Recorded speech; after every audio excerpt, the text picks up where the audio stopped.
with one of the founders. He was the quiet one. We really wanted to understand, were they willing to take this company all the way or not? How big was the vision for the company? And he was relatively quiet. We're trying to figure out how much fire he had. And I asked him, if you were to get an offer from, say, an incumbent to buy this company for $300 million, would you do it? And you should have seen the reaction. He got so angry. He actually got literally very mad at me and was about to maybe physically assault me because I had offended him so badly. And he said, no way, we actually want to buy them.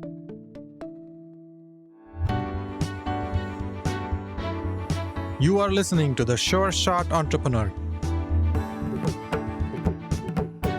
a podcast for founders with ambitious ideas. Venture capital investors and other early believers tell you relatable, insightful, and authentic stories to help you realize your vision. Welcome to The Sure Shot Entrepreneur. My guest today is Debjit Mukerji. Debjit is a partner at NGP Capital. He focuses on deep tech investments. We're going to talk to him about trends in deep tech, the kind of companies he invests in, why does he get excited about certain types of founders. And we're going to talk to him about his journey as well in venture capital. And we're going to learn more about NGP Capital. Debjit, welcome to the Sure Shot Entrepreneur. Thank you so much for having me, Gopi. It's a great pleasure to be here, and I'm excited to have the conversation with you. I'm looking forward to this conversation as well. But let's start with you. You grew up in California, you went to Stanford, and you stayed in Silicon Valley. You stayed in the tech side of the world for a bit, and then you've built a venture capital career. I'm curious to understand your background and how all of this evolved. Yeah, I appreciate the opportunity to talk about it. My approach into venture has been maybe slightly different than a lot of people, at least earlier on in my venture career. Today in venture, we see many different walks of life represented, but my path into venture is non-finance oriented. So as way of brief background, I grew up in Davis, California in an academic family. My dad was a biochemistry professor. I grew up with a long-standing interest in science and technology and math. That was always my forte. And early on, I felt like I wanted to go as deep as I possibly could to study those disciplines and ultimately to be an academic. So I studied mechanical engineering, and I was always interested in physics in general, and I pursued the branch of mechanical engineering that was really focused on understanding the physical world. And that is things like fluid mechanics, aerodynamics, heat transfer, thermodynamics, combustion, really the understanding of the natural world, but how they intersect with products that we engineer. So that was something I was very interested in, and I pursued it through Stanford, did a PhD there. So I kind of went all the way. At some point, there was a departure in my thinking around being an academic. I think I had my fill of going very, very deep into a specific problem. And I started to have this desire to learn more about different disciplines and branch out. And ultimately, my path into VC was paved by actually a professor on my reading committee at Stanford. He had just started a company doing microscale heat transfer. I was writing my PhD thesis. He said, do you want to come consult for me and help set up the foundational IP for this company? And I said, absolutely. And it turned out I was working then part-time for a venture capital firm. I had no idea what venture capital was. And I started to get intrigued by what VC really meant. And for me, it was really this translation of research ideas and deep innovation, fundamental innovation into commercial products and real impact for people in their daily lives. So that was the beginning of the journey. I grew up in an academic household as well. So I relate to the desire to do deep research and get nerdy and involved in various topics. I also thought that I would be a professor one day, and I kind of stopped that path and moved into research. Actually, I would say I did more real research, applied research in the real world than I would have done if I had continued pursuing the path. But I have a tough question for you to start with. You went to Berkeley and you went to Stanford. Yes. Where is your loyalty between the two schools? Well, I think you have to go with your undergrad if it's a tiebreaker. I love both schools. I think they're two of the best institutions in the world, and one's public, one's private. I love them both dearly. Yeah, I think the loyalty has to go to the undergrad. Ouch, you spent more years at Stanford. I did. I did. Like I said, I love them both, and Stanford's just down the street from me, and obviously it's a fantastic place for ideas. And Stanford is, in my experience, a lot more commercially oriented, so a lot of great ideas get commercialized quickly at Stanford, which is fantastic. Yeah, that is fantastic indeed. One of my first investments was university research that spun out and became really successful. You started your career in deep tech research, and then you moved into venture capital. Now you were at Row Ventures, you were at the Clean Tech Group, you were at Draper Nexus and Siemens, and you later at Next 47, and now at NGP Capital. Clearly, you love venture capital. Why? That's a great question. I really do love it. And I have to say that for me, it goes back to the foundational element of my personality and the things that drove me in the first place, which is really a love of learning. I think venture is a great privilege in the sense that we get to learn from the best innovators in the world in all of these respective fields. For me, I'm actually very lucky that deep tech is starting to be almost mainstream and we're getting so much interest around deeper tech. That wasn't so much the case when I started my career, but I love products and ideas that have a physical angle to them, things that you can touch and feel. It's kind of why I became a mechanical engineer in the first place. And I'm finding in VC, there are so many great ideas around robotics, industrial automation. We're seeing autonomous vehicles. We have incredible space technology that's evolved. All of this is within the purview of physical tech. So there's a learning opportunity every single day in VC, and we get to meet the most amazing people on a day to day basis. When I meet with founders, there's an energy that I get that I can't really replicate. And I can't really think of another job that would really afford that. So I feel very privileged to be in VC. And it's been 21 years for me now, and I've really loved every phase of my career in VC. Yeah, we get to work with some really ambitious people. And some of the projects they work on when they become successful transform the way we live and do business. It's truly fascinating. It's a privilege and an honor to have the opportunity to work with such founders. Indeed. You focus on deep tech. And I'm curious to ask you more questions about deep tech, but let's talk about NGP first and we'll come to deep tech. What is NGP Capital? What kind of sectors do you focus on? What stage do you invest in? Yeah. So NGP Capital has been around for as long as I've been in venture, exactly 21 years now. We celebrated our 20th anniversary last year. It is a global venture platform that has had multiple funds. We are currently investing our fifth fund. Fund five is a $400 million fund. And I think it's very important to state this. It is dedicated to deep tech. We came up with the idea. This was really the partnership that I joined. So it was before I had joined the firm, but they had come up with this idea of digital physical convergence.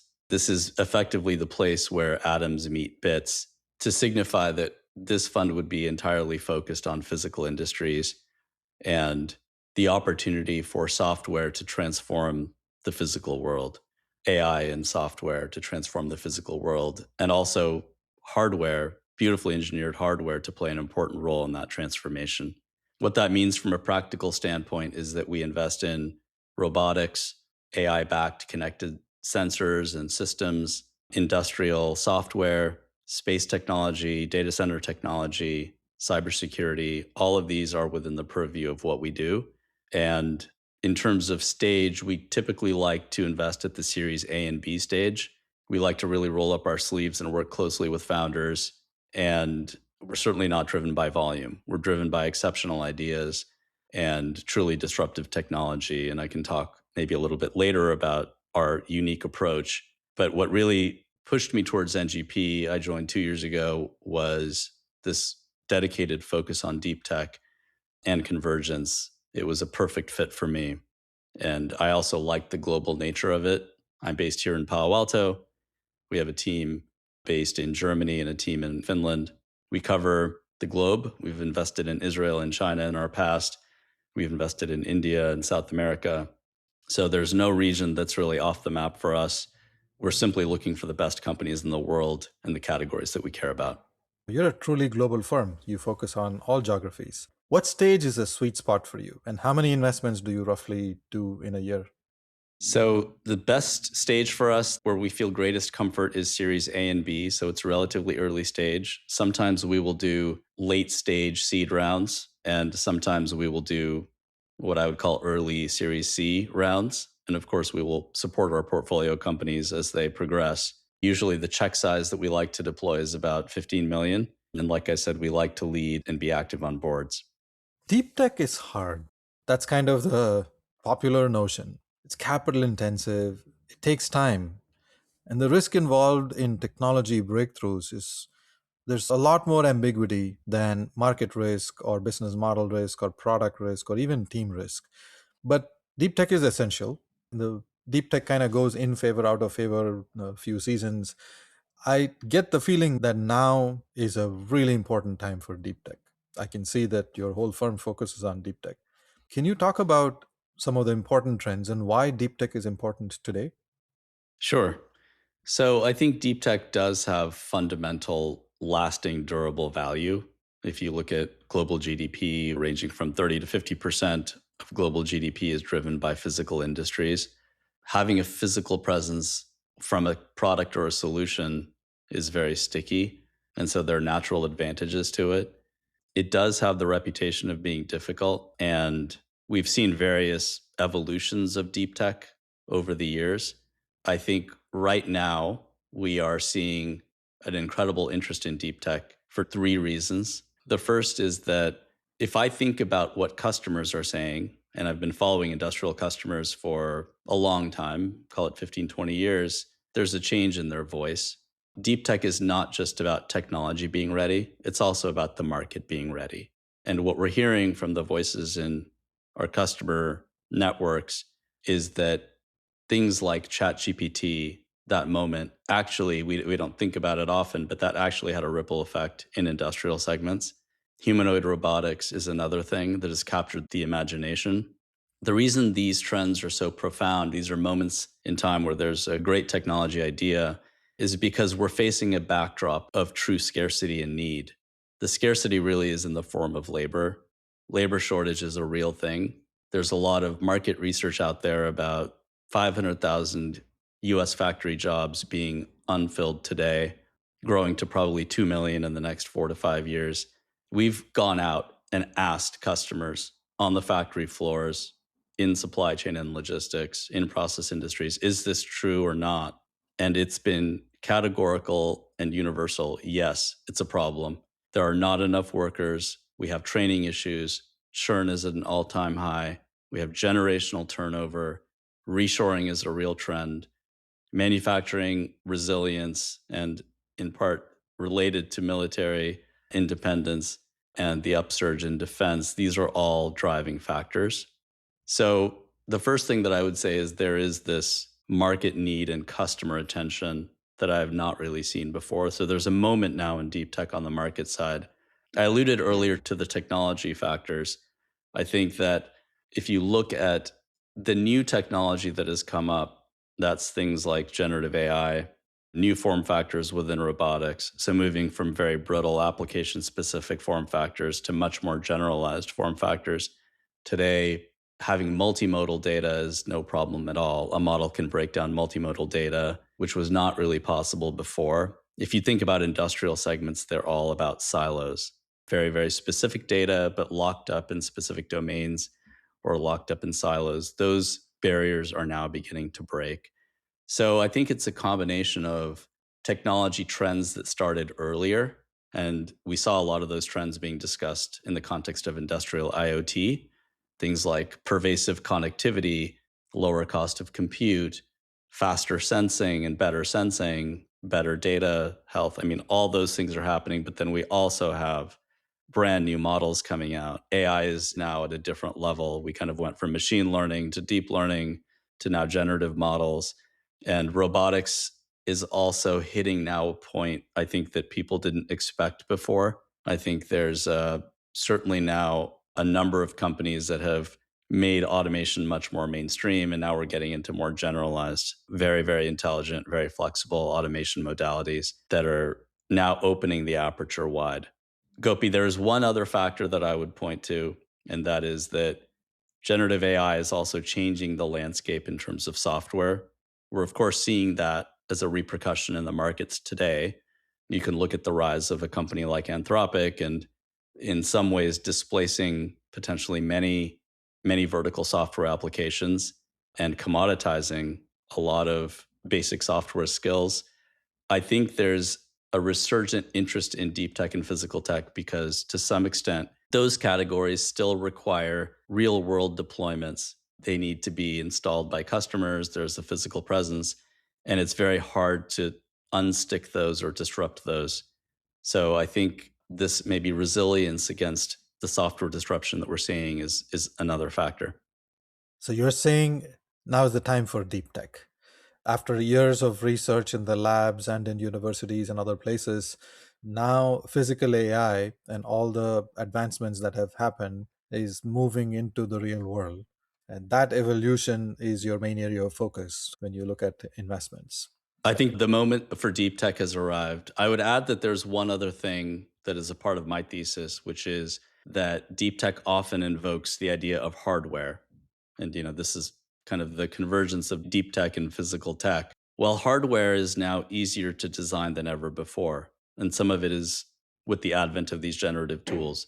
It used to be very difficult, for example, to tape out a chip, all the things that you needed to do. You needed to design, and then you needed to test and simulate and error correct and manufacture and then deploy. All of these things now are being made much easier with software.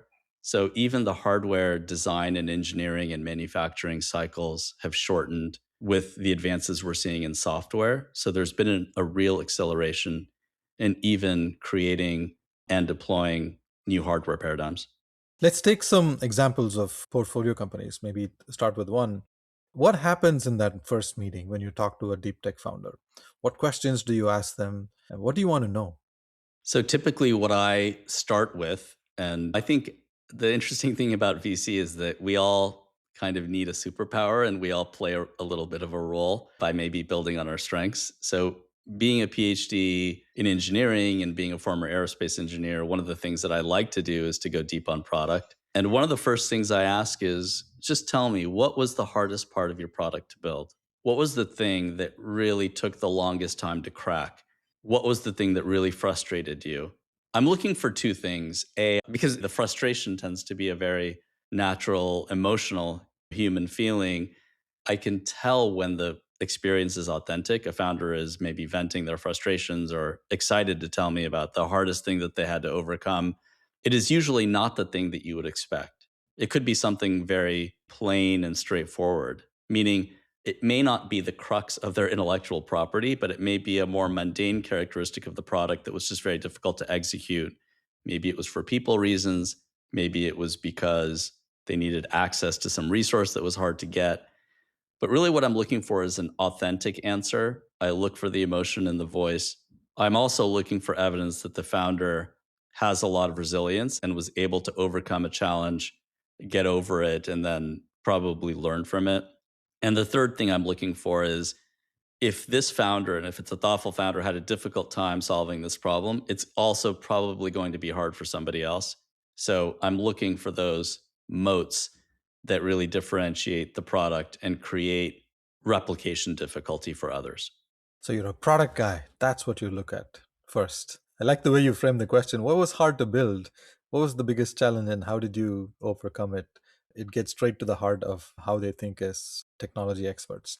Can you give an example of a company that you've invested in? Like, how did the company appear to you when you first met them, when you invested, and how has the journey evolved?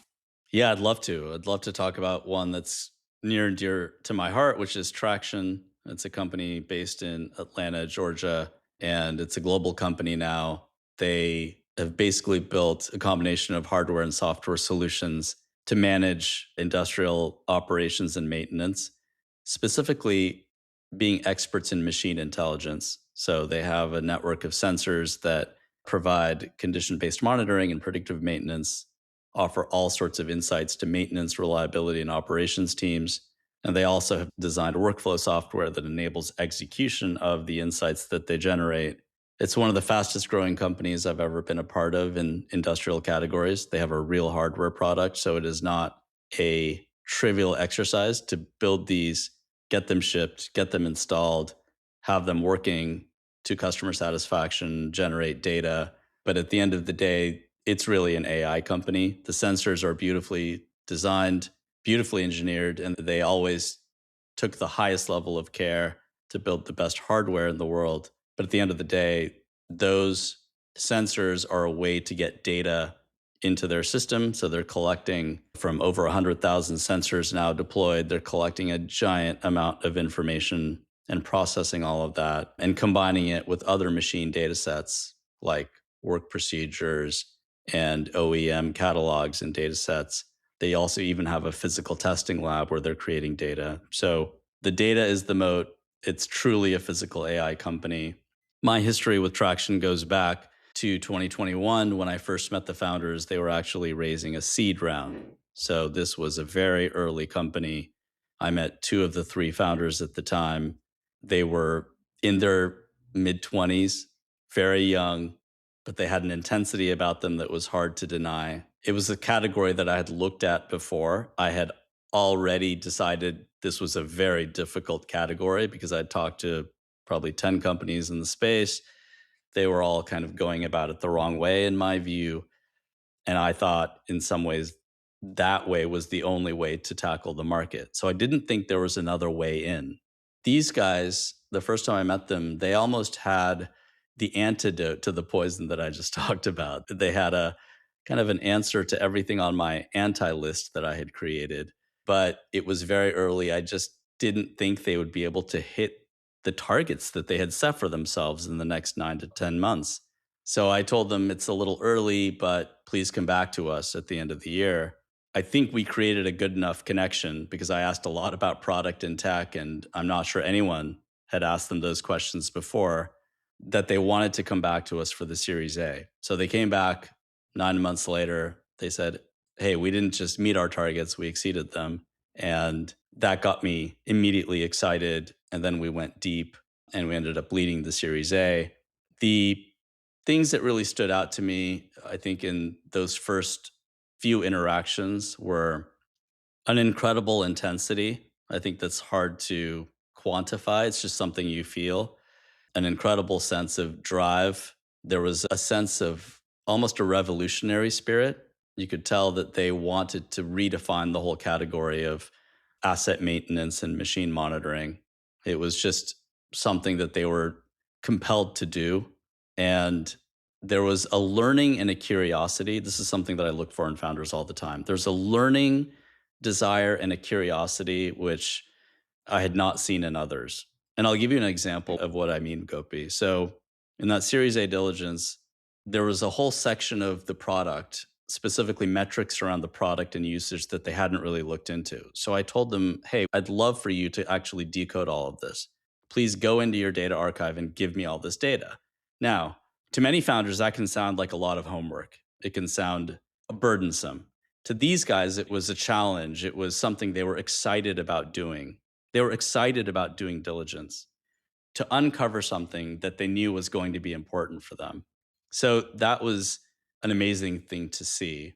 Another example is with one of the founders, he was the quiet one. We really wanted to understand, were they willing to take this company all the way or not? How big was the vision for the company?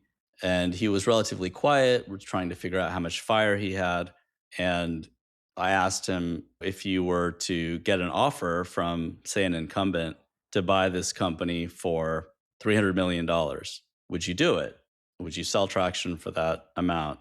And you should have seen the reaction. He got so angry. He actually got literally very mad at me and was about to maybe physically assault me because I had offended him so badly. And he said, no way, we actually want to buy them. That was the reaction that I wanted to see. It was this idea that there was nothing that was going to stop them and they wouldn't be satisfied until they went all the way. So those are a couple of examples, but there are many more interesting anecdotes from the long journey I've had with them.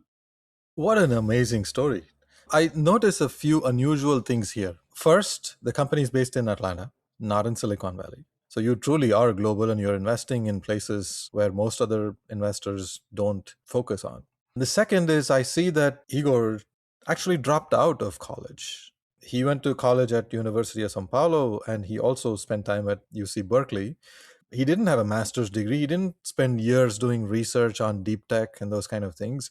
He's actually a self-taught engineer and he built his own thing. In fact, he didn't even have a job, like a full-time job post undergraduate. This is his first job.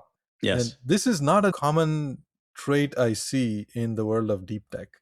Is this common for you where you take unusual things and you actually look for the core substance of what is getting built and who the founders are, and you don't really look for pedigree and other typical signals? Yeah, I do. I think it's fairly common. I mean, in some ways, it's not something that I necessarily look for actively, but I will say that his background is not uncommon. And at the end of the day, I think his background led directly to the kind of person that he is. He's a very unique founder. He marches to his own beat, and all of his experiences led him down this exact path. And we see that in other founders too. So I would say that it's not that I don't look for pedigree or that I'm looking for a very maybe atypical profile a priori, but at the end of the day, he exhibited the characteristics and not just at low volume, but in high definition, he exhibited the characteristics that I always look for in founders. And what we find is that that kind of a background maybe lends itself to those characteristic outcomes. So let's take this example, Traction or other startups that you've invested in. How does it work with NGP? There are many partners. Who needs to agree for the firm to say, yes, let's go through the investment? Does the founder need to spend time with all the partners, some of the partners? How long does it take from the first meeting to get to the investment decision? Yeah, I'd say we are a very close partnership. So there's a lot of trust in the partnership, and usually there's a sponsoring partner who drives the process. That was the case with, for example, the three investments that I've made: Gray Matter Robotics, Skylo, and Traction. I've always kind of led those investments, but gotten the team involved fairly early. So typically, what will happen is that we will go through the motions. We'll do a first meeting and a second meeting. I'm based in Palo Alto. The founders will probably meet the Palo Alto team first. So in the first week, usually there will be a broader meeting with maybe one of my other partners and maybe other members of the investment team. We can go fast. I think we have to go fast in this current market to get access to the very best companies. And usually that means a 2 to 3 week cycle. And we are a global team, so we know it's not possible to meet in person, but we will have one kind of full partnership management presentation before the investment decision, in which the founders will meet with the full team. And then the decision is made within the partnership, but we like to think of ourselves as taking input from every member of the team. Everybody's opinion is valued. Oftentimes, contrarian opinions are good, they lead to better outcomes.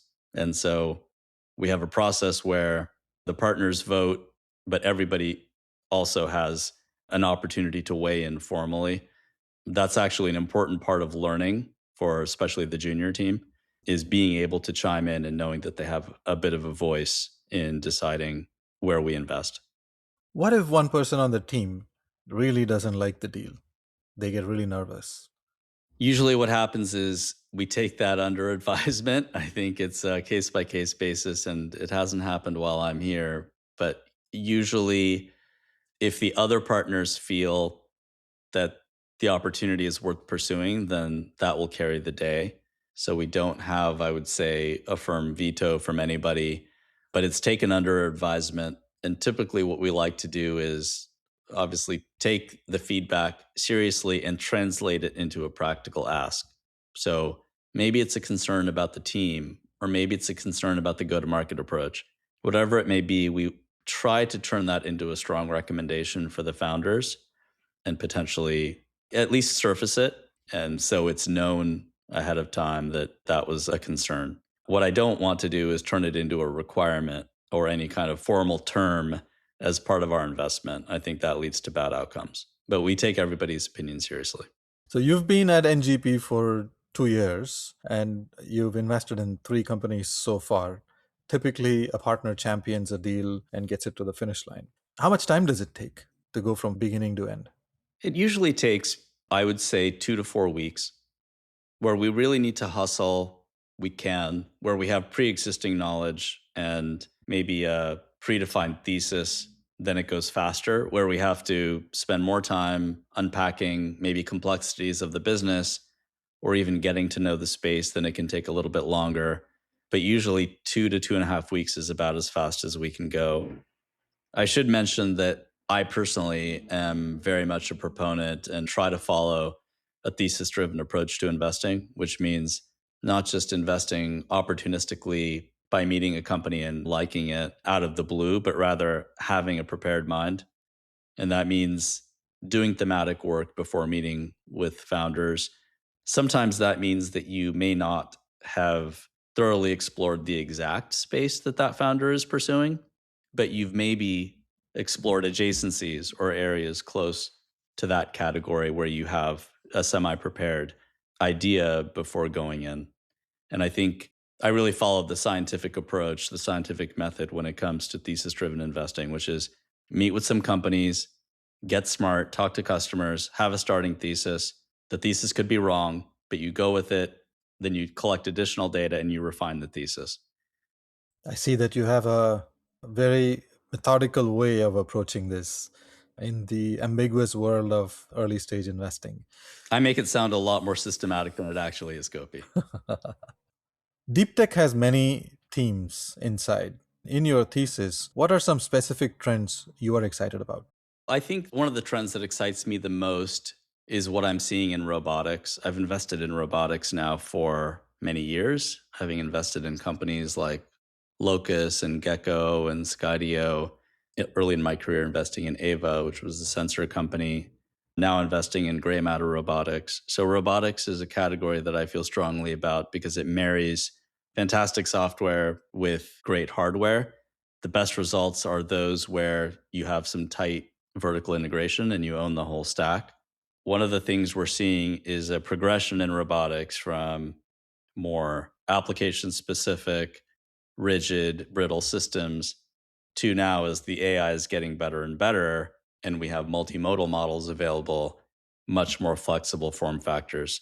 That is really the holy grail in robotics, if you think about it. If you really want and need to replace a human, the greatest capability of humans is the versatility that they have. They can be easily moved from one task to another. We're getting to a point now where robots are becoming more and more flexible. I think gray matter is a great example of that. It's a surface finishing robotic solution that is initially targeted sanding, but they can also do things like grinding and polishing and buffing and now getting into coating and blasting. So it's a much more generalized robotic solution than I think would have been possible even 10 years ago. We obviously hear a lot about humanoids. I think humanoids right now are obviously very sexy. It captures the public imagination. There are a lot of reasons why humanoids might be compelling. The most compelling reason for them is that they slot into existing infrastructure where humans are already working. And ideally, they can replicate many human tasks. But I think we have a long way to go to make them performant in most applications. So I see humanoids more as a long term kind of end game. There are a lot of similarities that I see between self driving and humanoids. And you could point to self-driving as ultimately now, we're seeing the culmination of a decade's worth of incredible investment, incredible technology development. And you see Waymo now obviously deploying commercially, and there are a few other great players in that category. I think with humanoids, it may take a similar amount of time. But in general, the flexibility that we're seeing with robotics to be able to slot into more and more applications flexibly is one that excites me a lot. One of the key technology bases for that is, as I mentioned earlier, the multimodal models that we're seeing. I do think, Gopi, that training will be one of the hardest challenges there. It is very, very difficult to get physical data to train these models. You can do it with humans basically performing the task and kind of imitation learning. You can do it through simulations. And of course, there's the hard way of doing it, which is sheer operational data and field experience. But it is very difficult to coordinate all those different modes, create a comprehensive, I'd say, model training strategy, and build the model or models that deliver the kind of performance that's expected. One thing I've learned in a long history in working in industrial categories is that customers have very high expectations. Nobody has time to babysit a robot. Nobody has, I'd say, intrinsic interest in technology for technology's sake. They want results. They need ROI. And I'm very much biased towards solutions that can deliver ROI. Until recently, some of these topics were science fiction, and now they're turning into reality. Like, we live in a very, very interesting time indeed. It's hard enough to build a startup. What's your advice to founders in deep tech? What can they do to make that first, second meeting with you effective? And what can they do to make their journey much more successful? It's a great question. I'll start the answer with what to me makes for a great pitch, a really compelling story and pitch. I'm very interested when a founder can come in and convince me that now is the perfect time to capitalize on a giant market opportunity that they are addressing, that everything is lining up. There's a combination both of macro trends. I talked about customer adoption readiness and other macro forces, secular trends that are creating tailwinds, but also the convergence of that with the technology trajectory and technology trends that make new solutions possible. If they can convince me it's the perfect time, big market opportunity, tailwinds, and technology readiness, that's number one. The second piece, you've defined the opportunity, then you basically say, we are the team to back. There is no other team in the world as superbly qualified as us to address this incredible, unique opportunity. The most compelling founders can almost make the convincing argument that everything they've done in their life has prepared them for this moment. And the best pitches I've heard really articulate that well. It's like everything coming together. We're the right people at the right time. We're the ones to back. And of course, as part of this, I would look into the tech, and there has to be a technology approach and a customer understanding both that suggests to me that this is the right solution at this time. But if they can convince me of that, then they've already come, I'd say 70 or 80%. We're coming towards the end of our conversation, and I want to ask you about your community involvement. Is there a nonprofit organization you are passionate about? Which one? Yes, there are a few that I feel strongly about. The one that I wanted to highlight that I feel quite passionate about is an organization called MedShare. MedShare is a medical nonprofit. It has a large Bay Area presence. So, what they do is they collect medical supplies and equipment that are thrown away. In the US, regulations for use of medical supplies are incredibly stringent. The amount of waste in that industry is really hard to fathom. And what they do is take perfectly packaged, sterile, still not expired medical supplies, equipment, and they take those and they reuse them. These are things like bandages, gauze, tape, walkers, crutches, things that we often take for granted. They deliver these to every corner of the United States to needy people who can't necessarily afford it, or they send them to about 120 countries around the world where the need is very high. This could be war-torn countries, they could be places where abject poverty is prevalent. But I love the idea. I think they don't just accept supplies, but they also accept cash donations. They accept volunteer work because there's actually a lot of sorting and loading and packaging that they have to do. I'm proud to say that I have done all three. I actually learned about MedShare through a work excursion where we had a volunteer day. I spent a full day at the facility, met the team members and staff. Incredibly impressive. I love the mission. And so subsequently, I've donated items that we had had in our family that were unused. And I've also contributed in a monetary fashion. So this is one I feel strongly about. Debjit, thank you very much for spending time with me today. It's fascinating to hear all these interesting trends in deep tech that are going to shape our future very quickly within the next few years and decades. I'm so excited to see that you are at the forefront supporting founders in their journey from the early days onward. Thank you for sharing real life experiences based on what you do with your founders. I look forward to sharing your nuggets of wisdom with the world. I appreciate it so much, Gopi. Thank you for having me on. It's been a great pleasure. Thank you for listening to The Sure Shot Entrepreneur. I hope you enjoyed listening to real-life stories about early believers supporting ambitious entrepreneurs. Please subscribe to the podcast and post a review. Your comments will help other entrepreneurs find this podcast. I look forward to catching you at the next episode.